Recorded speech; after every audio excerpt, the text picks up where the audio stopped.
Welcome to this flight of the Retail Pilot. I'm your host, Ken Pilot, former CEO and current brand advisor, retail tech investor, and board member. I'm thrilled to share with you the insights from some of retail's legends and leaders, as well as my perspective on retail today. This podcast is sponsored by the following. January Digital is a marketing leadership company solving business challenges through consulting, media excellence, and actionable analytics for some of the most innovative, growth-oriented brands in the country, including Carhartt, Kendra Scott, Strivectin, and Steve Madden. Made up of January Consulting and January Digital, they offer strategic leadership services and full-funnel media planning, execution, and optimization, leveraging data to provide insights, yielding client success. Bluecore's software solution turns anonymous online shoppers into known customers and repeat customers. Bluecore enables retailers to personalize and optimize their email, SMS, and site marketing campaigns by delivering targeted and relevant messages based on where every customer is in their journey. Bluecore replaces annoying high-volume messaging with high-value messaging. Customers include Alo Yoga, Neiman Marcus, and Gap. I'm excited to have on today's flight of the Retail Pilot, Nyakio Grieco, a beauty entrepreneur and advocate for clean, inclusive beauty that suits all skin types, tones, and needs. As a veteran beauty founder and trusted industry voice, Nyakio has launched successful businesses, including her award-winning brand, Neh-Kay-Oh, an inclusive beauty e-commerce destination, 13 Lune, and inclusive beauty brand Relevant, a clean, science-led skincare brand that works for all skin tones and types. Neh-Kay-Oh was recently honored with the CEW 2023 Female Founder Award, the Beauty Matter 2023 Future 50 Award, and was included on the Inc. magazine 2023 Female Founders 200 list. We'd like to welcome this week's guest to the Retail Pilot, Nyakio Grieco. Neh-Kay-Oh, welcome. It's wonderful to have you on the podcast. It's great to be here. Thanks for having me. I know we chatted probably a few months back, but look forward to bringing this conversation to fruition and sharing with everyone a pretty incredible journey, which I would like to really start with. Perhaps you could tell us how your Kenyan heritage led you to the beauty space.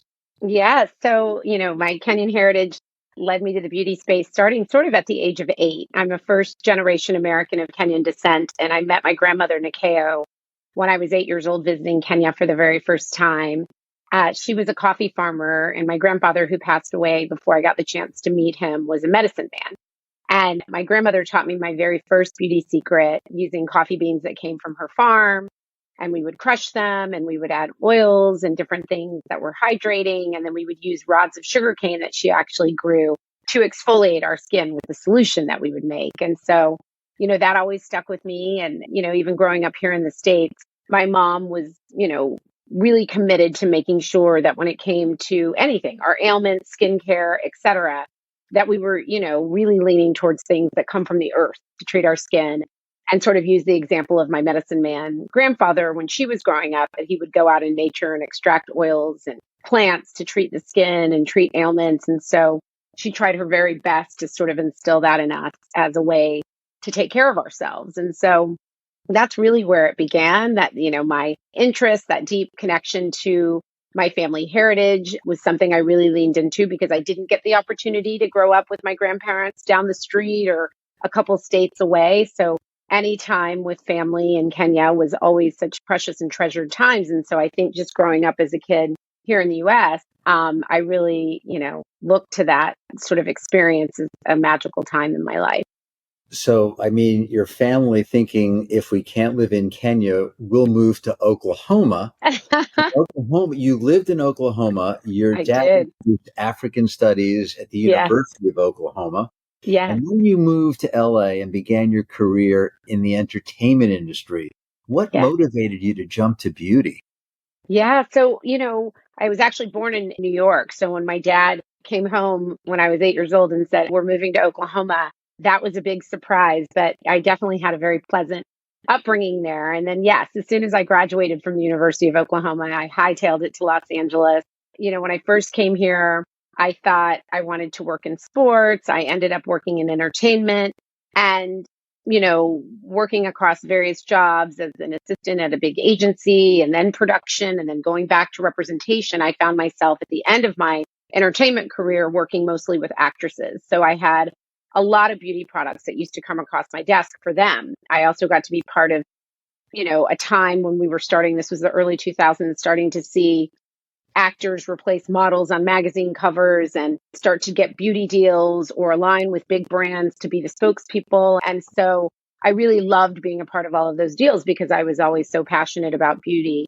But when I would see these products come across my desk, I often noticed that many of the products used across the entire industry, regardless of origin, were using ingredients that came from Africa. But at that time in the early 2000s, we weren't really seeing brands really in, bigger ways hitting national shelf celebrating Africa. And what I knew Africa to be was this place of, sophistication and family beauty secrets and incredible resources. And so that's what, I sort of decided I was going to leave my job and start making my grandmother's coffee scrub that I spoke about earlier and try to bring it to shelf and help people have a greater connection to the continent of Africa and giving credit to the continent of Africa for all of the beautiful resources that they were providing across the industry for people of all skin tones.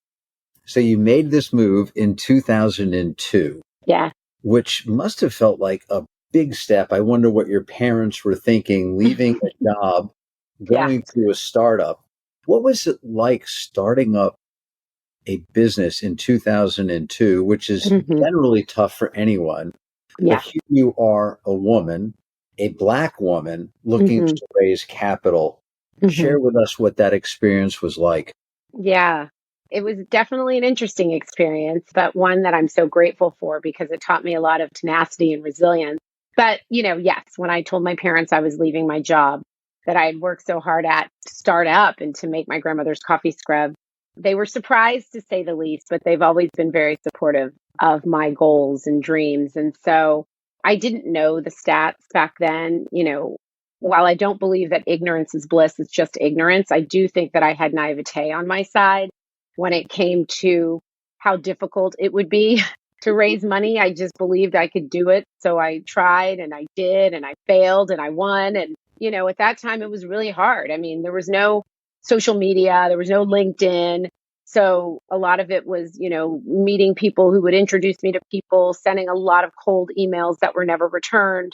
And so in order to raise the money for my first brand, Neh-Kay-Oh, which was named after my grandmother, not myself, I really went the angel route. I didn't come from a lot of generational wealth, so really leaned on people that I had known either as a child or people that I had gotten to know working in the industry to help me get to shelf. And so it was slow, often not steady, but I was able to raise enough capital to create my first round of products and get them to shelf here at the original Fred Siegel in Los Angeles and at a store that used to exist in New York, a fabulous store called Jeffrey.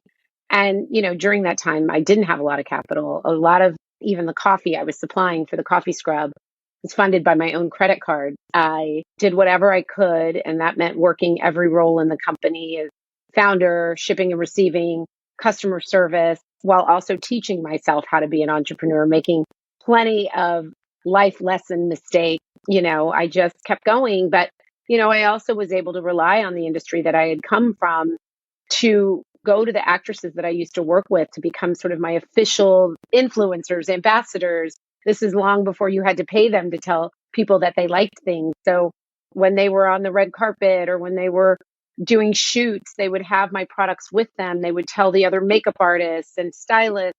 And so really word of mouth was my original PR firm.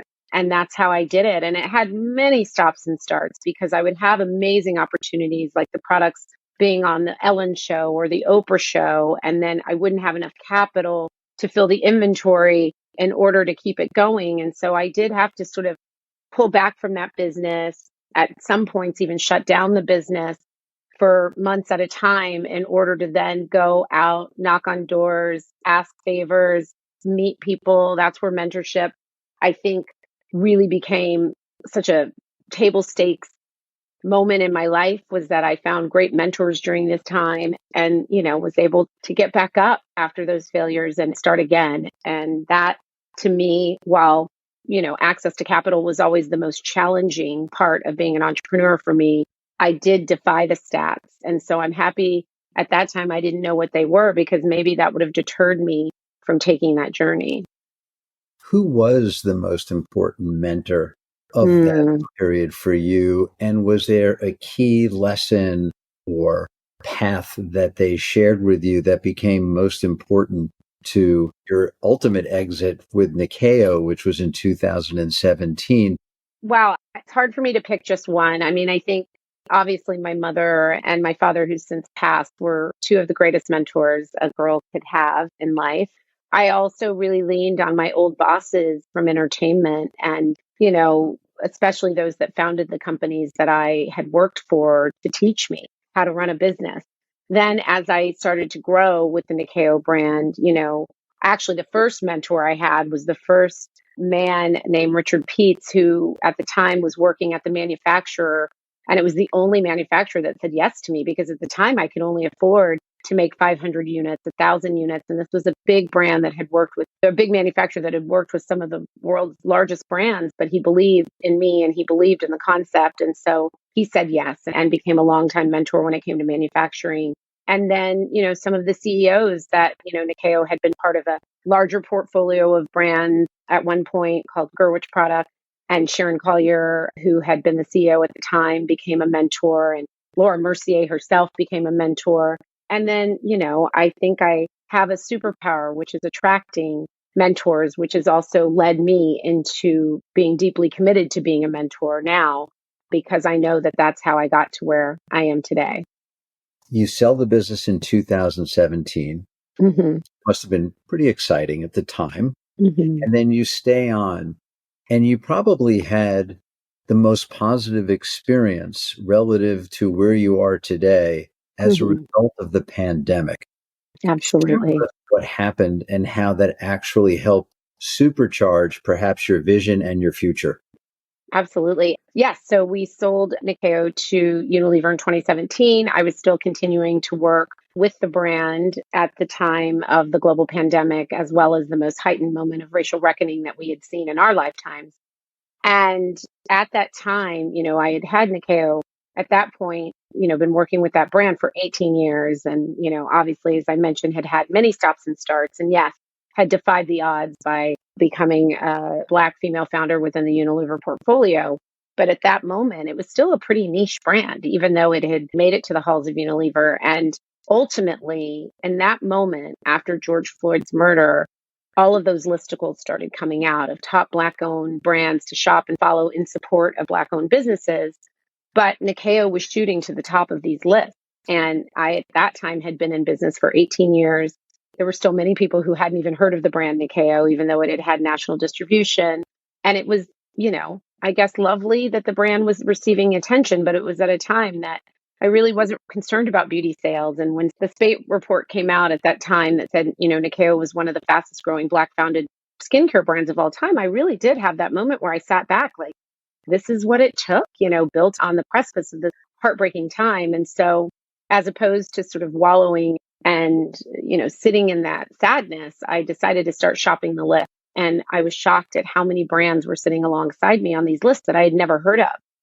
Often as a Black skincare founder in premium skincare, I was often the only Black woman at shelf, creating products for everyone in these environments. And all of a sudden, I'm seeing all these beautiful brands that have amazing, rich founder stories, and the packaging is beautiful. And as I was ordering the products and they were showing up on my doorstep during COVID, I couldn't believe how efficacious some of these products were. And so I just started connecting online with some of these founders through Instagram mostly and asking them about their story, shocked at how many of them had even heard of Nyakio because I still felt like such a niche brand at that point. And that was when I had that sort of aha moment where, yes, I had had many challenges in my journey. I had had the opportunity to defy the stats.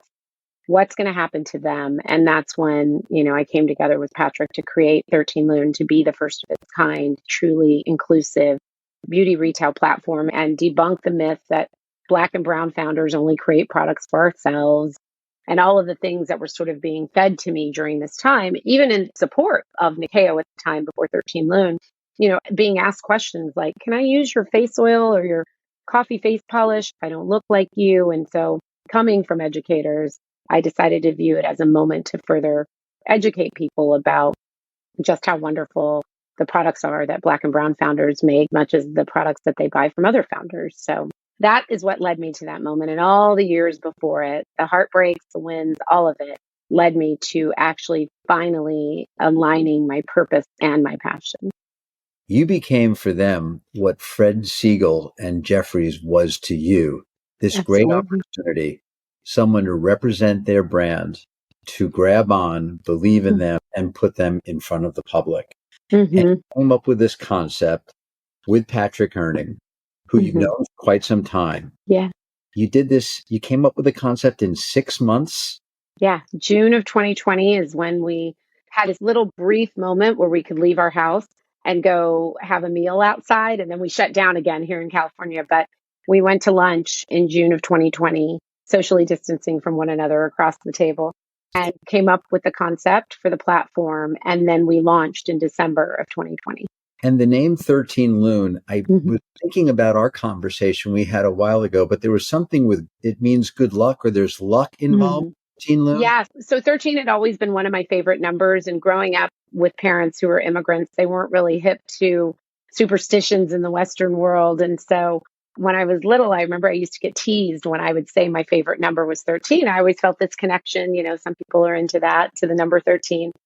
And as I grew up, I started to research what the origin of the number 13 and what people believe about the number 13 is. In many cultures and in several cultures, it's known as the number of the divine feminine.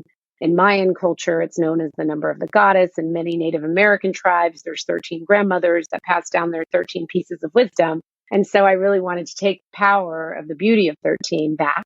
And Lune is moon in French. And, while it was a difficult year, the year of 2020 for all of us globally, it was also a time of a shift. And whenever you look at sort of the cycle of the moon and what's happening in the moon, often a full moon is a time of shift and change and leaning into what it is that you want to wish or what you can help to be a catalyst to see in the world. And so that's why it's called 13 Lune.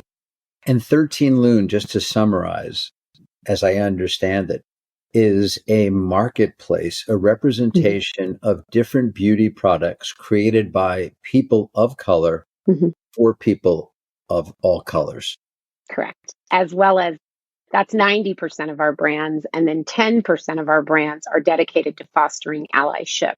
So they're not Black or brown founded, but they're brands that we identified in 2020 as brands that long before the racial reckoning, as we were sort of seeing a lot of performative behavior happening in the industry, these were brands that had always considered all in their formulations, that made sure that their products were tested at safety levels for melanin-rich skin, as well as everyone else.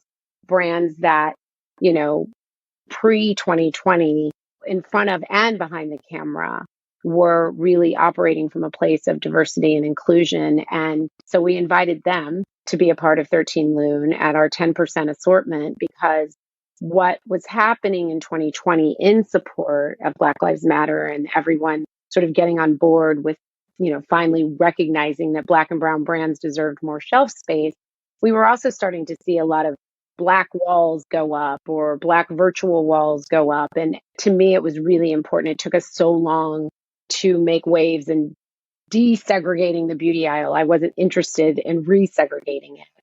And I really was deeply committed. I had been a Black female founder of premium skincare and often the only, as I said before, at shelf. And so, we are founders. We make incredible products, but we deserve to sit alongside everyone else and not be sort of sent to the back of the store or another aisle, or even just sort of in a place where being Black is what makes us the founder. We are the founders that happen to be wonderful people of color as well. With this concept hammered out, done, 60 days later, you get a phone call from JC Penney, one of the largest department store players in our history. What's going through your head? What's happening when you get that phone call? Well, it was December 2020, so most of the stores were closed. But, when Patrick and I created the platform, we wanted it to be a platform where we could, that was highly editorial, that was storytelling, because we believe people buy into people before they buy into product. But we always knew that we were going to be fully omni-channel. We didn't believe that retail was dead. We knew that as soon as stores were going to open up, that they really operate as a place of community and people and the customer would come back. That being said, we definitely didn't expect 60 days after we launched to get that call to, become more omni-channel faster than we could have ever imagined. But what that opportunity provided was the opportunity to bring brands, many of the brands we have, yes, you may have heard of. Most of the brands we have really offer a point of discovery. And a lot of these brands outside of this partnership would have really struggled to get to, national retail and to be on shelf. And so we saw it as an opportunity, not only a great opportunity for the business itself, but an opportunity to bring founders who maybe otherwise wouldn't have had the chance to get to play in national retail and to scale their businesses, because the whole goal is really to build generational wealth through the lens of beauty at 13 Lune. And so this was going to help us fast track that a bit. JC Penney, kind of at the opposite end of the spectrum of Jeffries or Fred Siegel, is definitely far more accessible in terms of the customer that they're going after and the price points that they're providing. Whose business were you looking to replace, or where were they finding the square footage to provide for 13 Lune? Yeah. So, it's interesting because it's also, was something that I always knew with Sephora having such a successful business within JC Penney, is that JC Penney customer, they work to serve America's working class, working diverse families, not even working class, just working diverse families. And, at the end of the day, Sephora had an extremely successful business within JC Penney for over a decade. And so one, JC Penney was sort of reimagining what JC Penney beauty would be and invited us to have our own store and stores within this concept.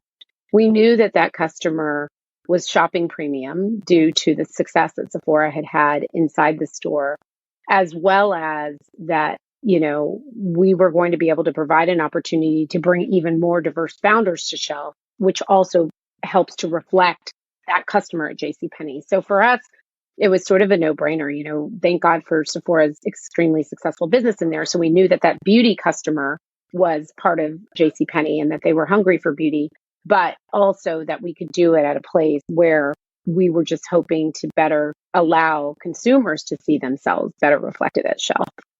That's a pretty big ask to go in and replace Sephora.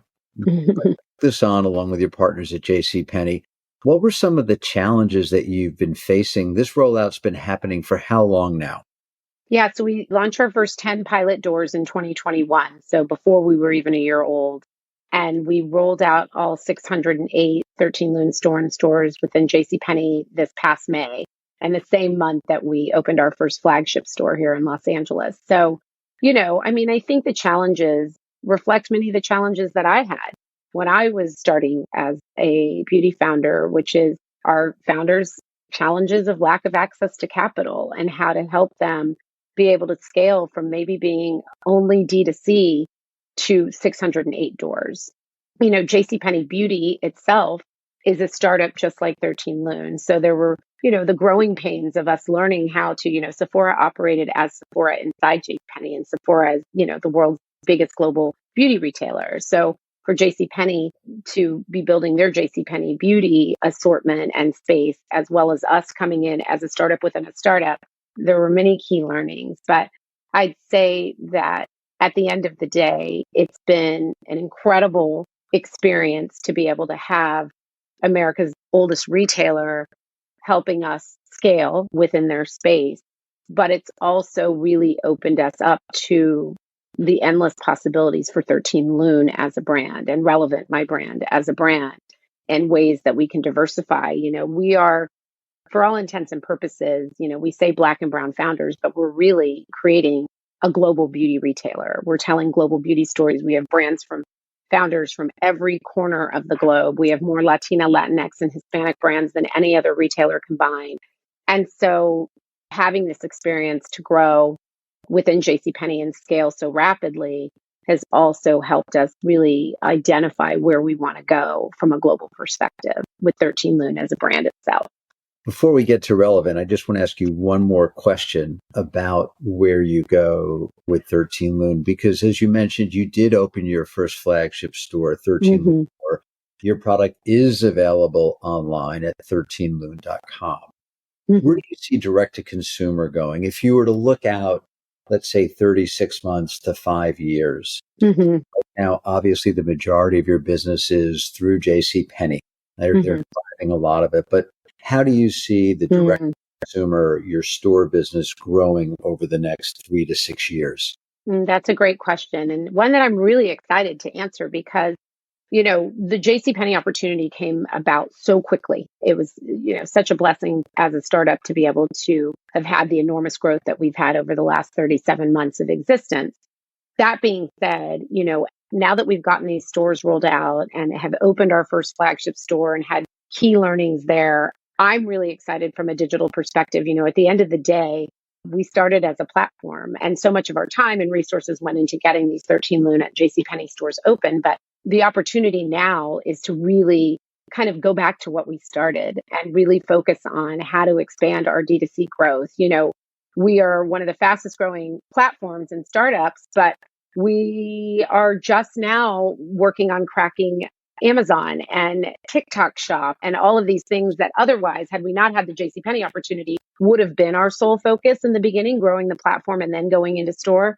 And so now it's sort of like we're working backwards. We get to go back to, really building the 13 Lune brand. Our hope is to have more standalone stores across the US and key cities, as well as look at the global opportunities with Relevant, our private label brand, my second founded brand.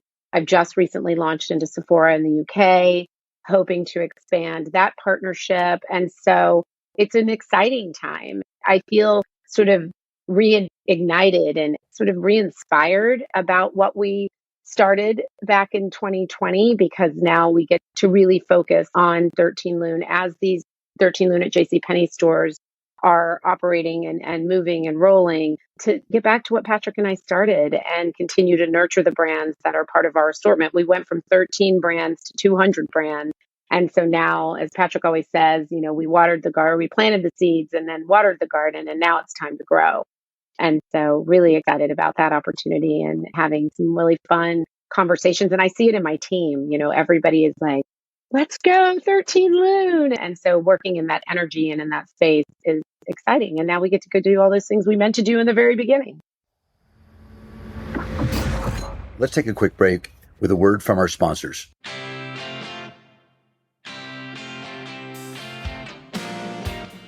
Predict Spring is a global point-of-sale platform live in 22 countries. The platform includes mobile POS, endless aisle, fulfillment, inventory management, and clienteling, creating a true omni experience for customers and associates. Predict Spring powers Suit Supply, Converse, Lovesac, Decium, Janie and Jack, and Bouclair. And just to make one point clear, because I mentioned that 13 Lune operates as a marketplace, but in fact, I believe you take all of the product into the country, you import, which means you're writing the purchase orders, which means sitting in your warehouse. You own goods. Yeah, we take a physical position on inventory. Yeah.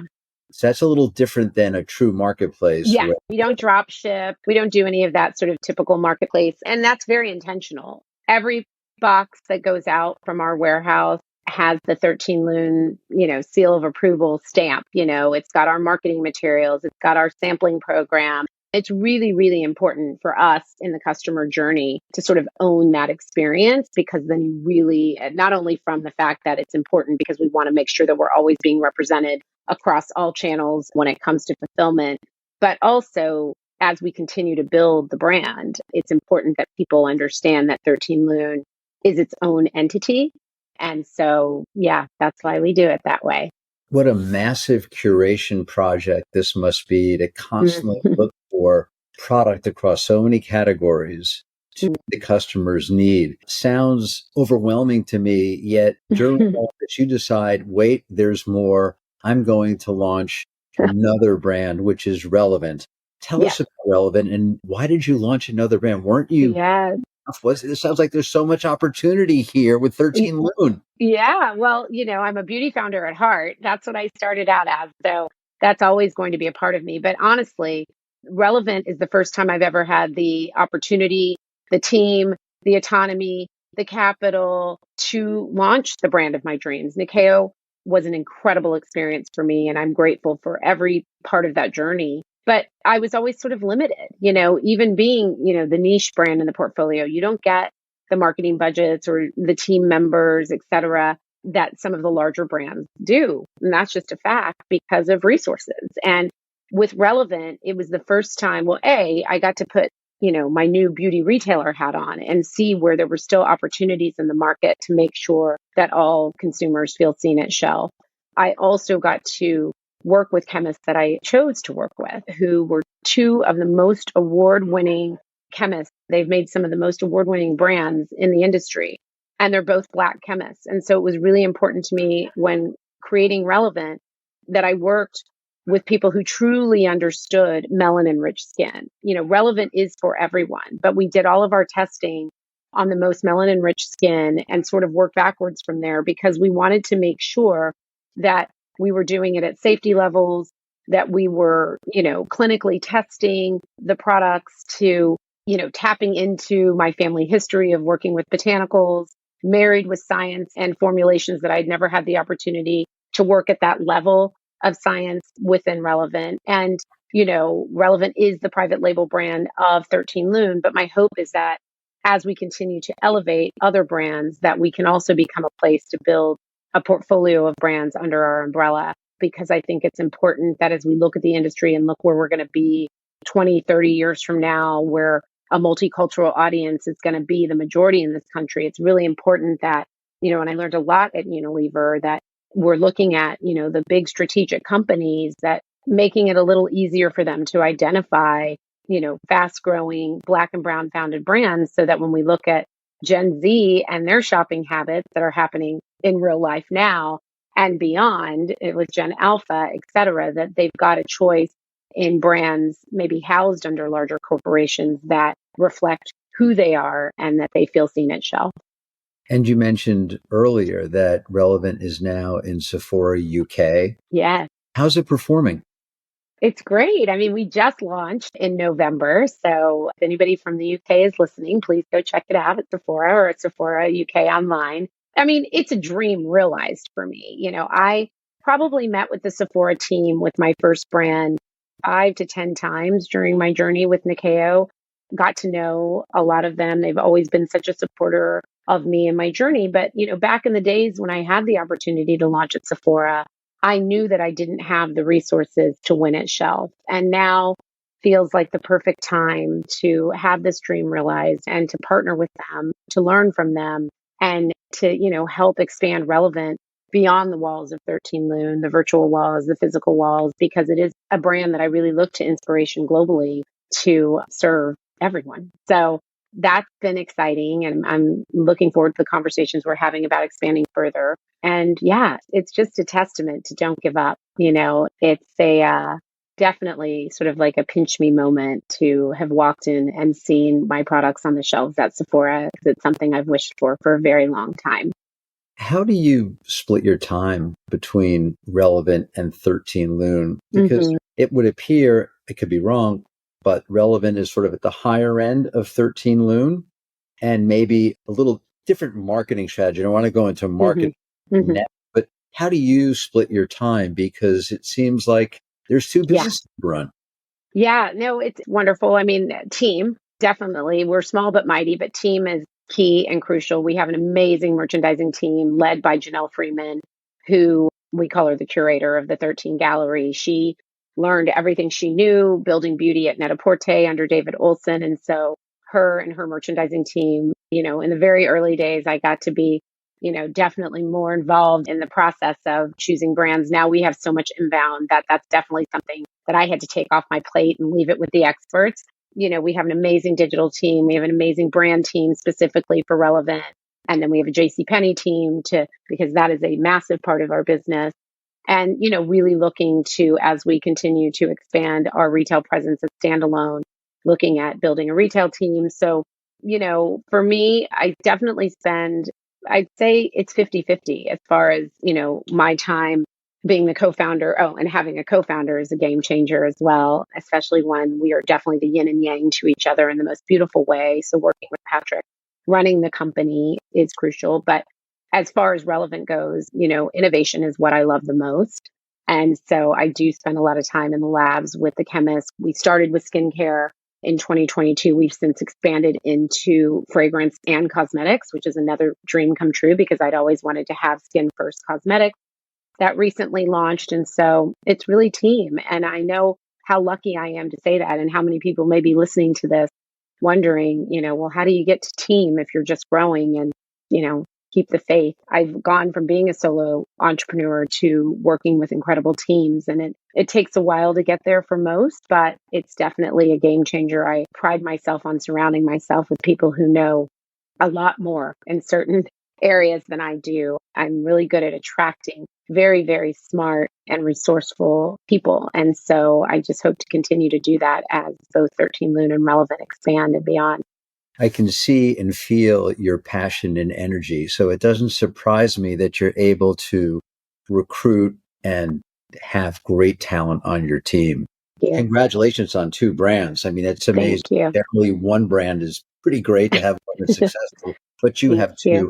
Share with us a little bit about marketing. The beauty space, kind of like the beverage space, overwhelms me with how crowded it is. Mm-hmm. How do we cut through? What's working for you, whether it's with Relevant or 13 Lune, cut through and get to the consumer and communicate your marketing/brand message? Yeah, that's a great question. Authenticity is at the heart of everything we do at 13 Lune and Relevant. And having the ability to speak to a consumer that has maybe been underserved for far too long. I am that consumer. So, a lot of what we do at 13 Lune and Relevant from a marketing perspective is sort of sitting back, myself, other people of color on our team. We sit and strategize about all the ways that we've felt neglected and ignored. And that really is at the heart of all of it, is just telling our authentic story and our reason and our why. With 13 Lune, I'd say from a marketing perspective, because we're the sort of first of its kind to dedicate 90% of our shelf space from a platform and now national retail perspective to Black and Brown founders, I think just kind of being first to market in a big way has helped us from a marketing perspective. And I'd say in the early days, it wasn't just throwing a lot of money at marketing opportunities to try to cut through the noise. We really didn't even turn on paid until almost the end of our second year of business as far as digitally, because the algorithm was all over the place and we were observing everybody sort of trying to figure out how to catch up. The old days of Facebook ads weren't working anymore. And so we really sat back and observed and went kind of old school with reaching out to people to be our own authentic ambassadors, whether it be through our cap table and investors, like Gwyneth Paltrow, et cetera, helping spread our message, whether it be, really letting the brand's founders tell their stories from a digital perspective. Obviously, joining in partnership with JC Penney really helped us because we weren't necessarily having to come up with those marketing budgets on our own, with them being a larger retailer. So that was really helpful. But in going forward, I also graduated with a marketing degree. So I'm also very passionate about marketing as we look to concentrate on not only, growing the JC Penney business, but really focusing back on what we started with 13 Lune, the platform, and potential future retail spaces. I'm excited to do a deep dive with the experts that I've been lucky to get to know over the 22-year career that I've had, and finding ways to reach people that it doesn't feel like it's a competitive cut through the noise, sort of originating new ways of reaching our customer and looking to, new channels like TikTok and Amazon, which we haven't done yet.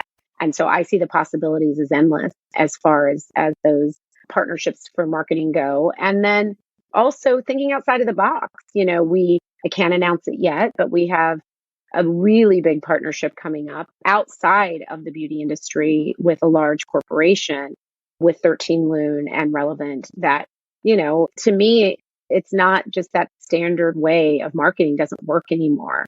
So you really have to look at, for us right now, it's key players outside of beauty to help evangelize our mission. And so really excited about that. More to come soon.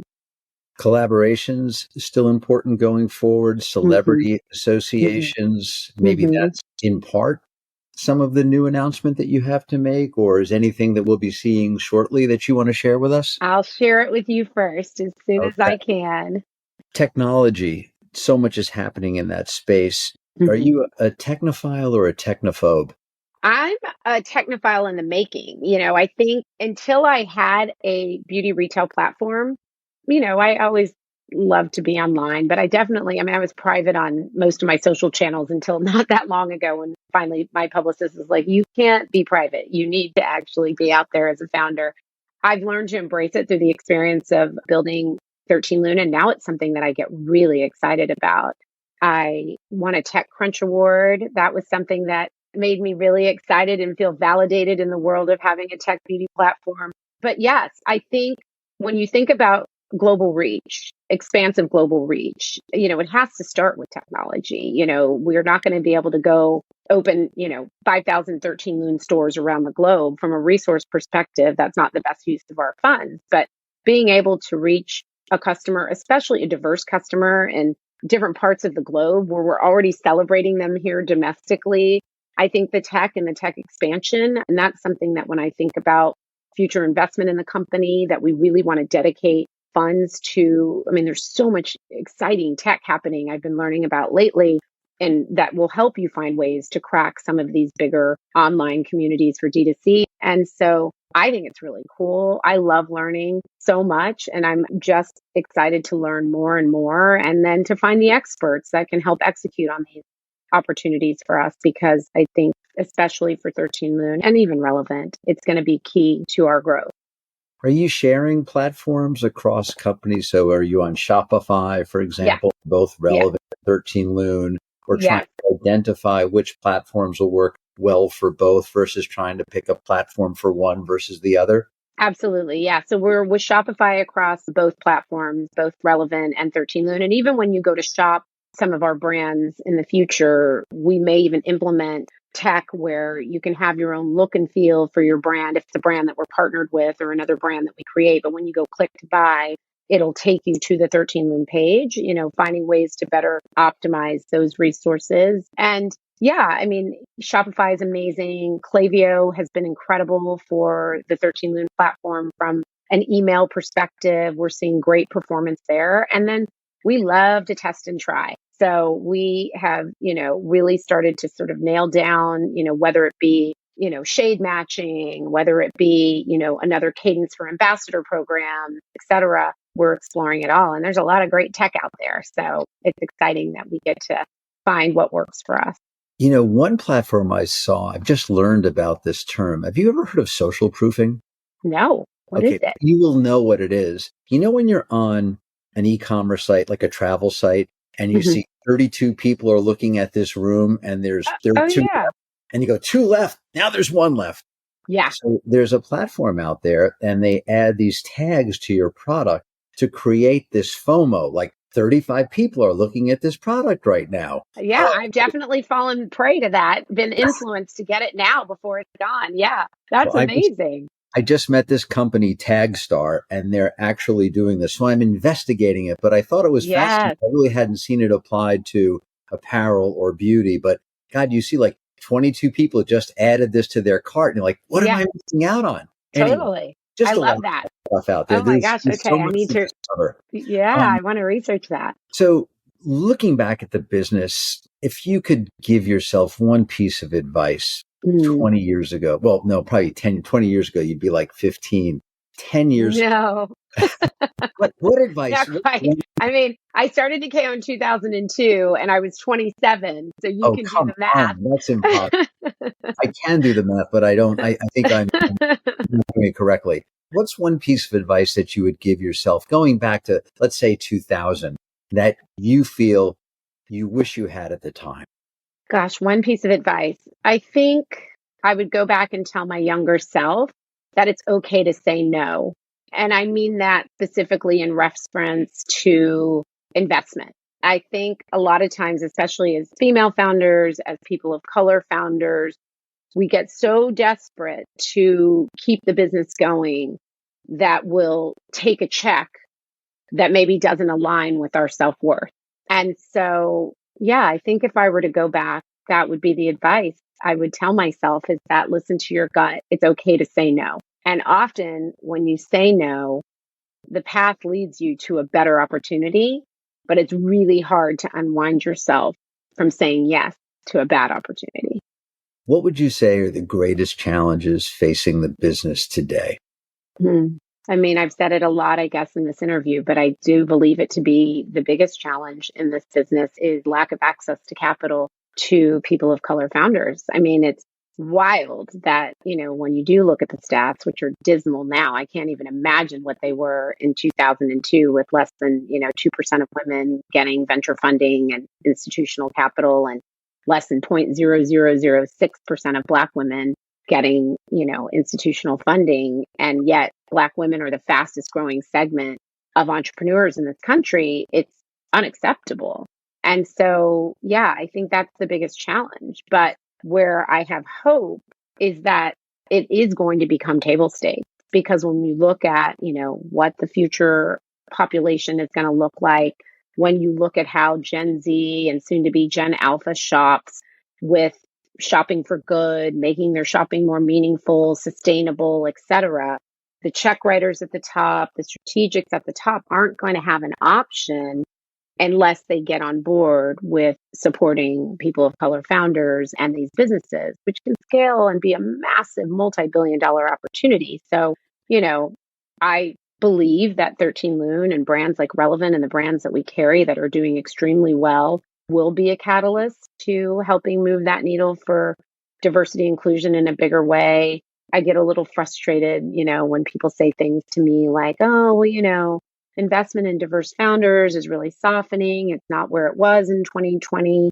And while that may be sadly true in moments, there still are amazing check writers that are starting to look like me, people of color, females, etc. And the more of that happening, I think, and more hiring suite level in these funds and fund managers and strategics will also help to move that needle. And so I have hope that we're moving in the right direction, but I definitely believe that to be the most frustrating part. I raise a lot of money for 13 Lune and I know the impact that and how quickly we were able to raise funds in the early days of 13 Lune. And while we don't struggle now, it is disappointing to see some people sort of backing away from wanting to take those meetings. But, Patrick and I always say we don't want to mess with people that don't want to mess with us. And so the right funders are out there and I look forward to inviting them to be a part of our mission when we raise in the future.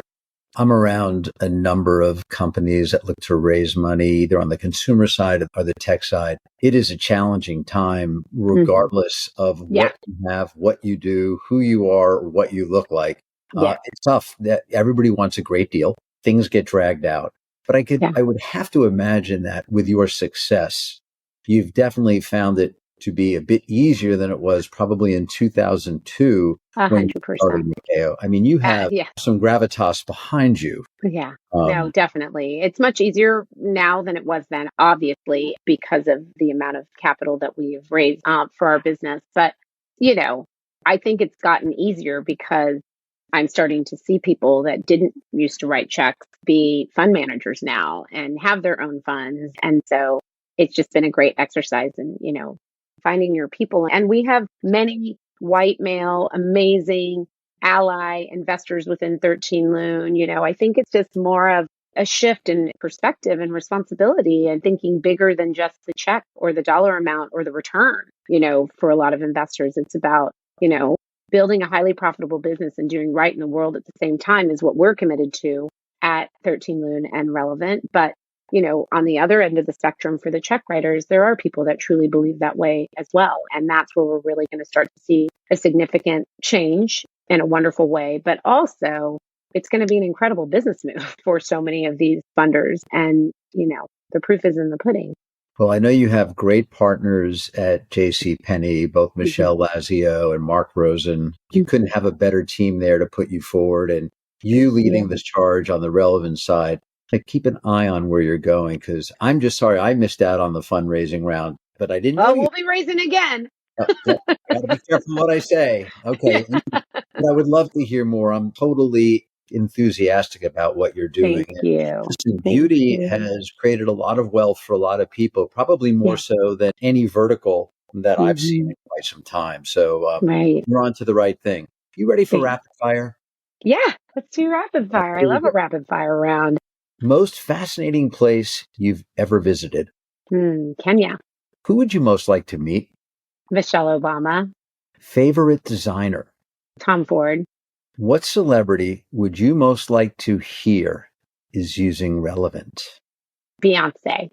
Favorite streamed show? Ooh, that's tough. Currently, The Morning Show and The Bear.